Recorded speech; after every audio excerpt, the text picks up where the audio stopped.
तो जो accounting ratio का हम लोग 2 क्लास अभी तक जो लिए हैं उसमें अकाउंटिंग के बारे में थोड़ा सा कंसेप्ट बताए थे जो थ्योरेटिकल कंसेप्ट कहा जाता है, और कल जो हम बताए थे कि जो हमारा रेशियो होगा उसमें करंट रेशियो के बारे में थोड़ा सा डिफिनेशन लिए हुए थे, उसके डिटेल में हम थोड़ा सा बोर्ड पर वहाँ बताए हुए थे कि आज हम उसका प्रैक्टिकल एक मैथ लेकर आएंगे और प्रयास करने की कोशिश हम करेंगे कि आपको इस माध्यम से अच्छी ढंग से समझा पाए, बशर्ते कि आप गौर से वीडियो को सुनिएगा देखिएगा तभी समझ में आ सकता है।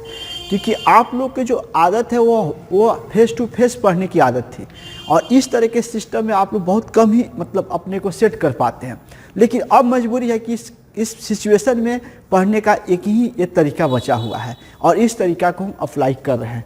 तो जो पहला हम क्वेश्चन आज आपको रखने जा रहे हैं, आप प्रैक्टिस सेट का क्वेश्चन उठाएंगे और जो प्रैक्टिस सेट आप लिए होंगे मेरे ऑफलाइन क्लास में मिला हुआ था, उसमें प्रैक्टिस सेट का जो रेशियो चैप्टर है 101 नंबर पेज पर, यानी आप सीधा सा रेशियो चैप्टर पर जाएंगे, जहां भी 101 दिया होगा रेशियो चैप्टर देख लीजिएगा। हो सकता है कि आपका पेज इधर उधर हो, चूँकि मेरे पास जो ये नोट्स है पुराने वाले हैं और कहीं 101 वाला सेम मैच करेगा तो कोई बात नहीं है। हम 101 नंबर पेज पर एक रेशियो का मैथ ले रहे हैं और जिस मैथ को पढ़ रहे हैं उसको आप लोग भी स्क्रीन पर अब उसको देख सकते हैं आराम से। तो देखिए पहला जो सवाल है मेरे पास उसको इत्मीनान से देखेंगे कि दिया है सबसे पहले कैलकुलेशन ऑफ करंट रेशियो लिखा, वो आपको एग्जाम में नहीं लिखेगा, वो हम लोग अपने प्रैक्टिस सेट या क्वेश्चन में उस तरह के हेडिंग लगा दिया जाता है कि यह करंट रेशियो का सवाल है। एग्जाम में क्या लिखेगा उसको देखेंगे। 1 नंबर जो पॉइंट लिखा है एक नंबर ABCD का ए लिखा है, यहाँ से क्वेश्चन देगा निम्न से चालू अनुपात गणना कीजिए from the flowing calculate current ratio. यहाँ पूछ रहा है कि करंट रेशियो आप इसका निकालिए। जो डाटा हम दिए हैं दिख रहा है, जो डाटा दिए हैं, जो करंट एसेट के डाटा दिया है, जो करंट लायबिलिटी का डाटा दिया है, यह देखा जाए एक सिंपल बैलेंस शीट है और जिस बैलेंस शीट को देखकर आपको इसको क्रिएट करना, इसको बनाना है। तो जो बैलेंस शीट आप देख रहे हैं इस बैलेंस शीट से आपको करंट एसेट और करंट लायबिलिटी ही दिया है और यह बहुत ही सिंपल रहा है क्वेश्चन, इसलिए इस क्वेश्चन का सबसे पहले हम लोग फार्मूला देखते हैं। इसका फार्मूला आपने देखा होगा, कि करंट रेशियो का जो फार्मूला होता है वो आप बोर्ड पर देख सकते हैं। करंट रेशियो का जो फार्मूला होगा वो करंट रेशियो बराबर करंट एसेट बटा करंट लायबिलिटी, यही फार्मूला आप लोगों को हम लिखाए थे, जो आप फार्मूला के क्लास कर लिए थे। और उससे कोशिश कीजिए कि उसको पॉज करके वीडियो को थोड़ा सा लिख लीजिए, क्योंकि अभी जो सुविधा है उस सुविधा में हम ऐप में इसको डालने की कोशिश कर देते हैं कि ऐप में डाल देते हैं। तो चलिए हम लोग जो पहला क्वेश्चन लेते हैं, प्रैक्टिकल क्वेश्चन है, थोड़ा सा नयापन है, थोड़ा सा मन लगाइएगा तो 1, 2, 3 दिन में क्लास आपको समझ में आने लगेगा। तो जो पहला आपका दिया हुआ है, सबसे पहले पूछा है आपको करंट रेशियो, जो क्वेश्चन नंबर 1 यहाँ लिख देते हैं। क्वेश्चन नंबर 1 में जो पूछा है आपसे करंट रेशियो निकालने के लिए पूछा है, तो करंट रेशियो निकालने का पूछा है तो आप इसका सूत्र जानते हैं, सूत्र याद कर लीजिए। करंट एसेट का सूत्र होता है करंट एसेट बटा करंट लायबिलिटी, करंट लायबिलिटी इसका सूत्र होता है। ये आपका सूत्र, इसको हम ये सूत्र को आप याद रखेंगे एग्जाम के टाइम में, ज़्यादा एग्जाम नहीं है। इस सूत्र को हम शॉर्ट में, चाहे शॉर्ट में कभी कभी हम बोर्ड पर ऐसा लिखते हैं तो आप कंफ्यूज मत होइएगा। इसका शॉर्ट लिखेंगे CR, ठीक है। इसका शॉर्ट लिखेंगे CA, ऐसे भी लिख सकते हैं, इसको भी ऐसे लिख सकते हैं, और इसका लिखेगा CL, इसको भी अप्लाई करेंगे, मतलब वही हुआ, शॉर्ट बात लिखे। देखिए यह कहीं किताबी भाषा में नहीं मिलता, समझने के लिए होता, लिखना तो यही पड़ता है। अब जो सूत्र दिए हैं, सूत्र को ध्यान से देखना है और समझना है कि जो सूत्र दिया हुआ है इस करंट रेशियो, मतलब जो सवाल पूछा है कि भाई इस सवाल में आप देख रहे हैं थे, प्रैक्टिस सेट रखिएगा सामने तब समझ में कि करंट रेशियो बताइए। तो करंट रेशियो निकालने के लिए सूत्र होता है, करंट रेशियो जब भी निकालना हो तो करंट एसेट 2 तरह का होता है। एक एसेट होता है जो फिक्स होता है, अस्थाई होता है, जमीन हुआ, लैंड हुआ, उसी को लैंड बोलेंगे, बिल्डिंग हुआ, ये सारे फिक्स एसेट, मशीनरी हुआ, ये सब फिक्स एसेट है। तो बैलेंस शीट जो आप पढ़ते हैं उसमें बैलेंस शीट में एक और जो होता है लिखा रहता है सबसे पहले लायबिलिटी साइड और दूसरे साइड एसेट साइड।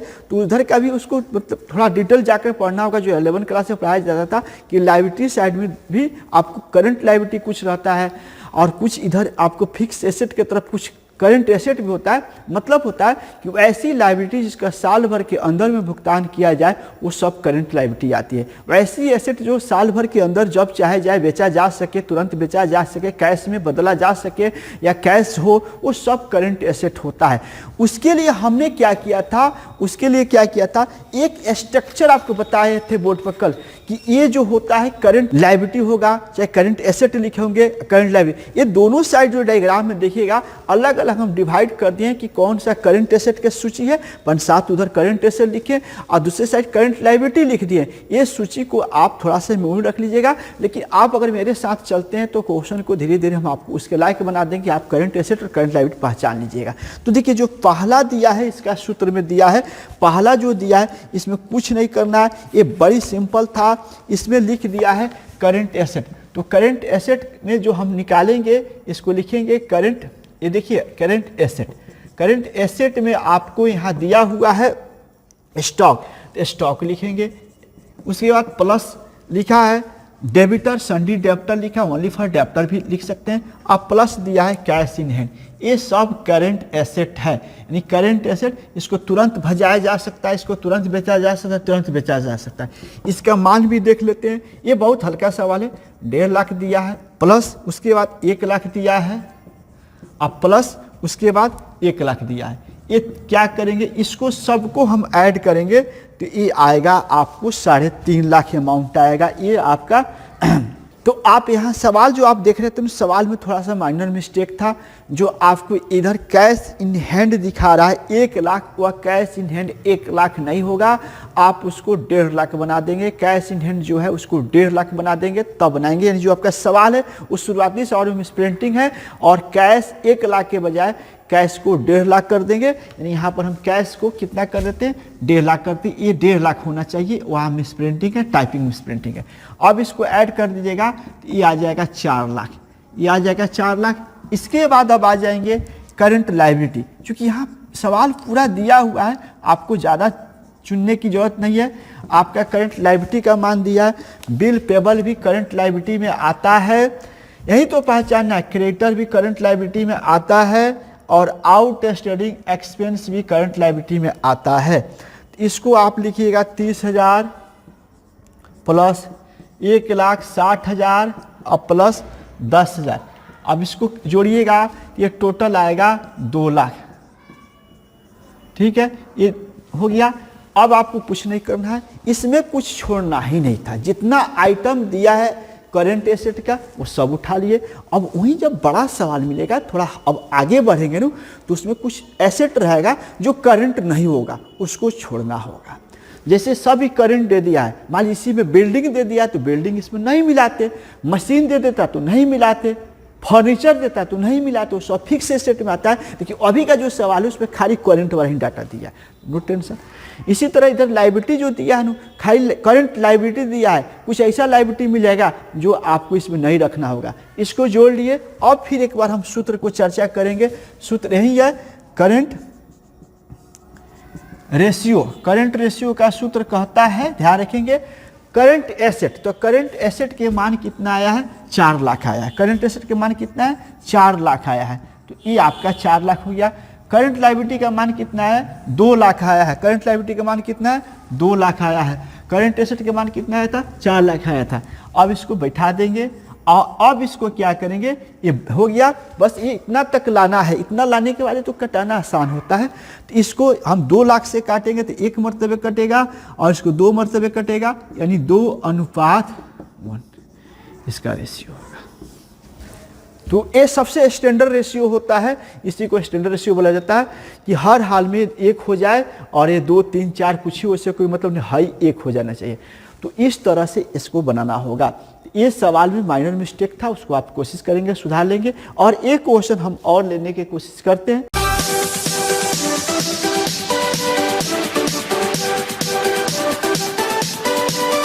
तो तो आइए उसका 1 नंबर क्वेश्चन का हम दूसरा बी नंबर पॉइंट देखते हैं। और 1 नंबर क्वेश्चन तो आपको सिंपल सा साधारण सा दिया हुआ था। आप वीडियो को पॉज करके पहले उसको कॉपी में नोट कर लीजिए, फिर यहाँ से चलाइए, कोई दिक्कत नहीं है। क्योंकि आपको सिर्फ देखना भी नहीं है, लिखना भी है, तब जाकर होगा, तब समझदारी इसमें बढ़ेगा।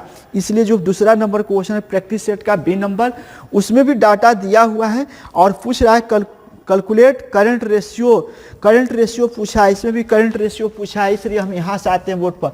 जो क्वेश्चन नंबर 1 का बी आप देख रहे हैं, बी नंबर में पूछा है करंट रेशियो का मतलब हुआ है कि आपको सूत्र इसका पहले लिख लीजिए। करंट रेशियो मतलब करंट एसेट आपको करंट एसेट लिखिए और करंट एसेट अब बटा करंट लायबिलिटी, ये इतना फार्मूला में पहले काम कर लीजिए। लायबिलिटी लिख लीजिए और ये आपका सूत्र हुआ। इस सूत्र को हम बॉक्स में डाल देते हैं, क्योंकि ये सूत्र बार बार फोकस करने के पीछे रीजन कि सूत्र आपको याद नहीं चाहिए। अब जो सवाल है सीधा सा नहीं दिया है, क्योंकि जैसे आप बचे रहते हैं तो खाना डायरेक्ट आपको बन जाता है, मिल जाता है, खा लेते हैं। ये बड़े होते तो खाना को जो चावल दाल सब्जियों कमा कर लाना पड़ता है, तब जाके बनता है, तब खाने को मिलता है। इसी तरह अब सवाल में थोड़ा सा स्टैंडर्ड करते जा रहा है। तो आपको इसमें दिया है करंट एसेट चाहिए हमको निकालने की, इसका मान चाहिए। टोटल करंट जो है वो करंट होगा, सब करंट उठा के एक साथ कर लेंगे।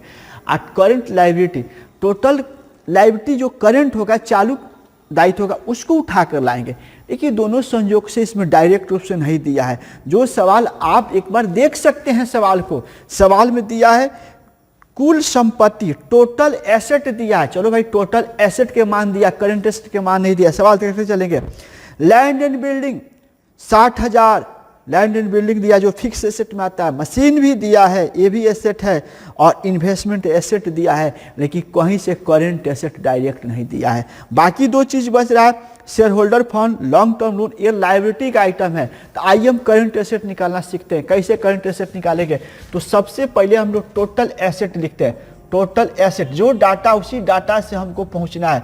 टोटल एसेट का मतलब होगा कि भाई जो जो इसमें एसेट है सब एसेट होगा, चाहे करंट हो चाहे जनरल हो, सब एसेट होगा। तो यहाँ पर दिया है सवाल में लैंड एंड बिल्डिंग, ये भाई तो इसके बराबर में जाएगा, प्लस उसके बाद दिया है मशीन दिया है, मशीन भी इसमें आएगा, प्लस इसमें इन्वेस्टमेंट दिया है, इन्वेस्टमेंट भी आएगा। ये तीनों फिक्स एसेट है, land and building, machinery, investment fix asset, plus current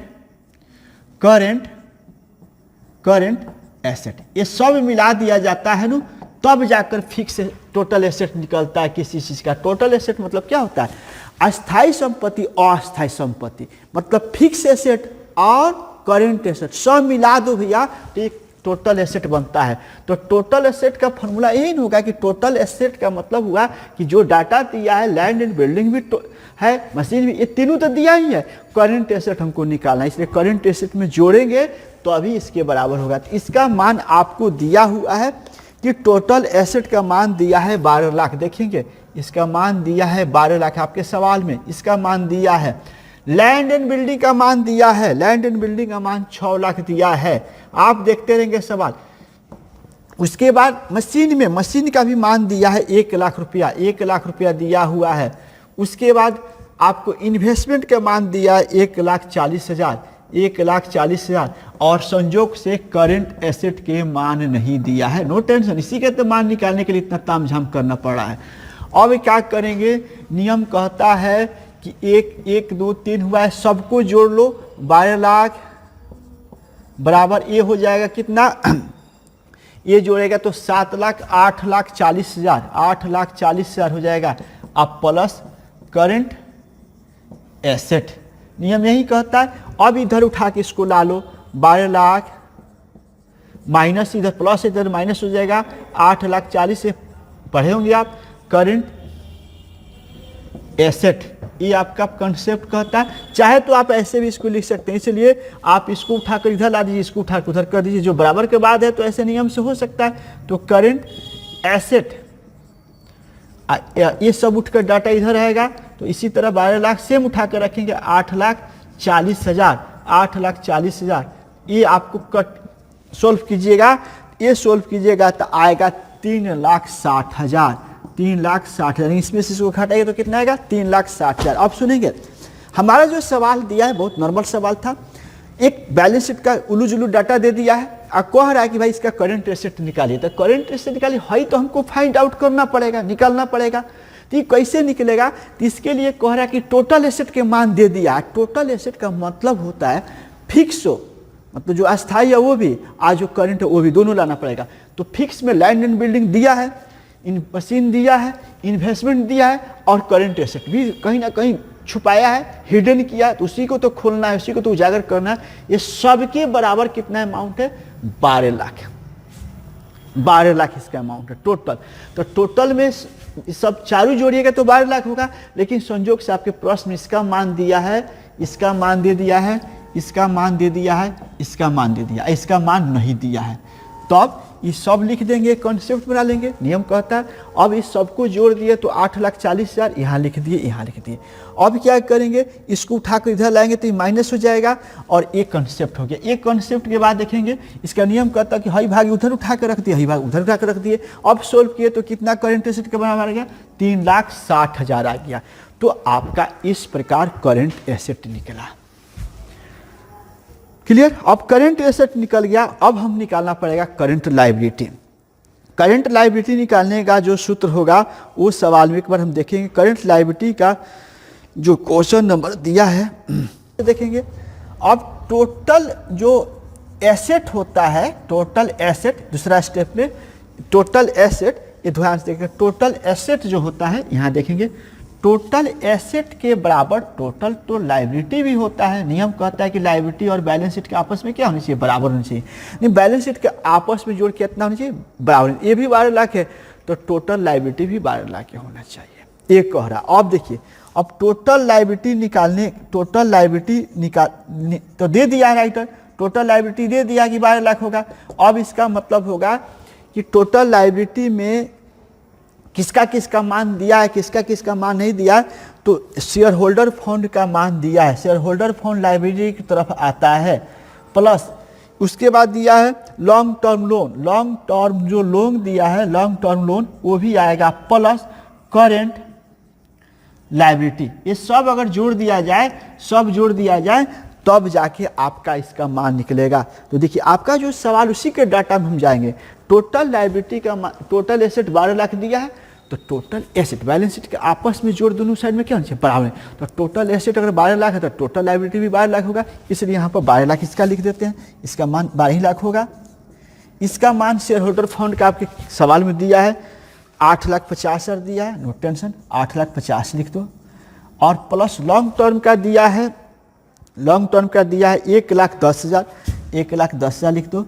और संयोग से करंट लायबिलिटी का मान नहीं दिया, इसी का मान तो नहीं दिया जिसके कारण हमको निकालना पड़ा। अब इसको जैसे ऊपर वाला को सोल्व किए उसी तरह इसको सोल्व कर देंगे। इसको सोल्व करेंगे तो इसको सोल्व करेंगे तो यहाँ पर 12 लाख और माइनस, इस दोनों जोड़ के इधर ला देते हैं, दोनों जोड़ेंगे तो कुछ ना कुछ आएगा। तो 8,50,000 और 1,10,000, ये टोटल आ गया 9,60,000। 9,60,000 उठा के इधर रख देंगे और प्लस करेंट लायबिलिटी, ठीक है। अब इसमें से क्या करेंगे, इस 12 लाख को घटा देंगे, ठीक है। तो ये आएगा